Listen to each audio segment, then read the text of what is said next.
Tomorrow they'll be on this space to jam signals. They'll be at media houses to jam signals. We need to keep finding places to talk, because I can assure you they are coming to clamp down on every single one of us. So we must be creative in our approach of dealing with them. And this is what happens, because I want everyone to feel very encouraged.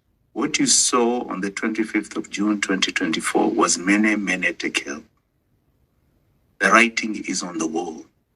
It is the end of the so-called kingdom of William Ruto. You're seeing the time for his reign coming to an end. But they shall kick. We must speak.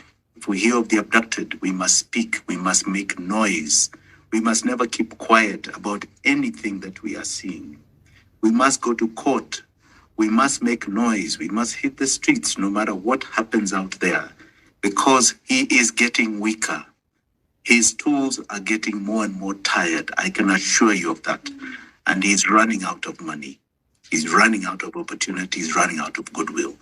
He had 4 main pillars, and I'll discuss that next time, to his rule. They are all coming to an end. This is our time as the true Kenyan patriots. This is the time now that we slay the beast, as they say. There are many things we are doing, Daktari, and all of you. It's important that you know we are not sleeping. And as we do those things, we cannot also inform the enemy of what we are doing. We are every day working on nothing else but to bring this injustice of this reign to an end. And please, Kenyans, stay strong. The future is truly ours. Saviors, heroes of battles emerge. This is a battle, a very major battle for economic emancipation. We are but one. There are many. And I want to assure you that some of us, and I'll say that speaking of myself, I know people like Ruben Kigame. I know my own partner, Willis Sotieno, and very many like-minded Kenyans are very clear that this is a journey that must be completed. And they are prepared to stick out their lives to achieve that. I am. And I have. Notwithstanding, I have. And I really don't need to. But I'm a Kenyan, and it is called upon me to do so, especially when God has so aptly given me the opportunity to know so much, to have been aware of so much, to have seen so much. You can't tell me that I've just been bequeathed with that just to feed my family. No, it is to do my patriotic duty as a Kenyan and my faithful duty as a child of God to fulfill his purpose for each and every one of us right here. And one of the things we have always believed in is that in as much as you grow, you must not leave anybody behind. And this mantra is not something that is common to people who perpetuate EED, exploitation, extraction, and domination. We believe, and I believe, that you must not leave anyone behind. We must grow together. That is how you make a great nation and a great world. And I can assure you, even if I'm to stand alone, I will stand alone and face the demon. Because it is, after all, what are we living for? If we cannot participate in a struggle such as this. Apart from civic education, I've been very active. Very, very active. We just talked about court cases. But in very many ways, trying to make sure that this agenda for a greater tomorrow for your generation is there. I would not like to join you in your brandishing my generation as a whole as having given up. I don't agree with you. The encouragement you say you get in restaurants is encouragement we are getting every single day from even my generation. encouragement and major support, I can tell you. In kind, indeed. So many parents, or maybe many people my age and below, are very clear that this is no longer sustainable. And they have not given up. There was a time people never believed the Mzungu would ever leave Kenya.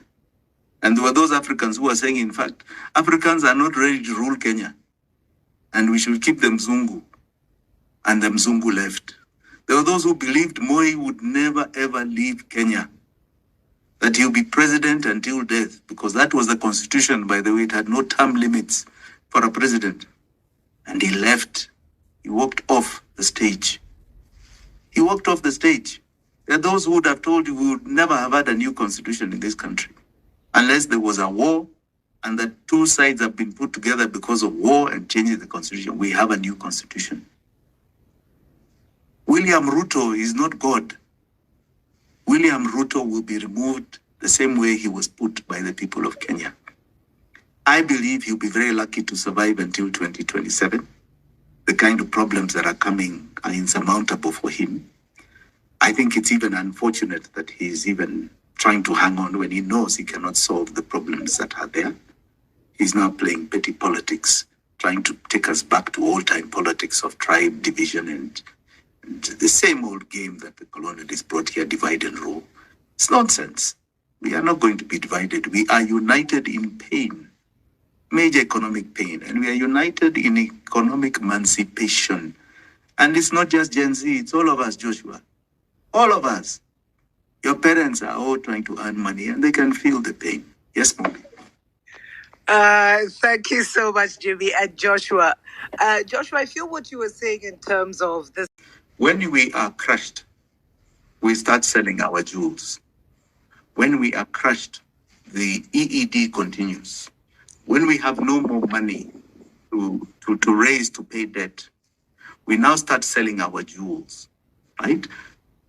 The airport is but one, and look at who it's being sold to, right? A foreigner, right? And maybe some of the same African colonizers are in partnership with that foreigner, right? I can tell you, there are very many patriotic Kenyan Indians, and I say that with clarity. But Adani is spoiling the Indian name and Indian relations with Kenya. What he's coming to do is what began in 1887. Remember Royal East Africa Company? It was an Indian concern just run by British that came here to dominate, to extract, exploit, and dominate. It is a continuation of the same thing. That's why we are so angry, right? We are so angry. Now, I want you to understand this, that we are not going to solve this problem until we get rid of this chain. What is the chain? The chain is debt. There's no other chain. When we were fighting for our independence, we believed that the chain was the colonialist who was sitting on us. When we were fighting for political liberation under the second liberation, right, multipartyism, we believed, right, the one-party system was our chain, right? Still, we had these same problems. We believed then that the chain is the old constitution. We changed and removed that old constitution and brought a new one, yet the chain is still there. The chain is our debt. If we get rid of this odious debt, we are then going to be free economically, because now we are going through a very different phase of liberation. It is called economic empowerment. What has eluded us ever since 1920, when we were first colonized? The problem is that we are not meant to grow economically. The domination is economic. So they use politics, they use the police, they use dominance to sit on us economically. We are not supposed to enjoy the fruits of our good nation, the fruits of our labor. That is where we are going. Yes, Pompi. Thank you so much, Jimmy. Before I even ask my question, let me remind everyone that we are on the Smart Enough show. We will be opening up the floor. We do keep a tight schedule, so there's a limited time, but we will be opening up the floor to questions. So we can see a lot of you have requested the mic. A lot of you have made comments. But Jimmy, when we talk of Kenyans who want to speak out, who have found themselves in this in the face of intimidation and fear, what is the solution for us as Kenyans? Because I even feel like there's such a heavy weight for us to come back on the streets or for us to move forward. It's like the fear has definitely gripped some generations. Some may say the generation you're part of are the ones who really get gripped by that fear and spread it. What would you say? Because we can't stop it here. It doesn't end here. The one thing that brought people out on the streets was pain. And that pain is not going to stop. In fact, it's going to get worse, and it's getting worse every single day. That pain, I want to assure you, we have not seen the bottom of it. But it is soon coming. There's going to be what you call the suddenly moment. He's reaching the end of the rope. And this is why they are very much after some of us. He's reaching the end of his rope. Okay? And some of the nightmares that are coming, that are clearly plaguing William Ruto's mind is debt default. Because the pain of debt default is humongous. It means then that now it's not about taxes. Now it's about what you have, what you and I have, that they come to take, because after all, we are the guarantees of this odious debt, so-called. But I say we are not guarantees of odious debt. We are guarantees of debt, not the odious one. Because the odious one is not in our constitution. We are not the guarantees. But what will happen in a situation of debt default is that you and I, and every Kenyan is going to ask, what are we defaulting on? Wait a minute here. This has got nothing to do with us.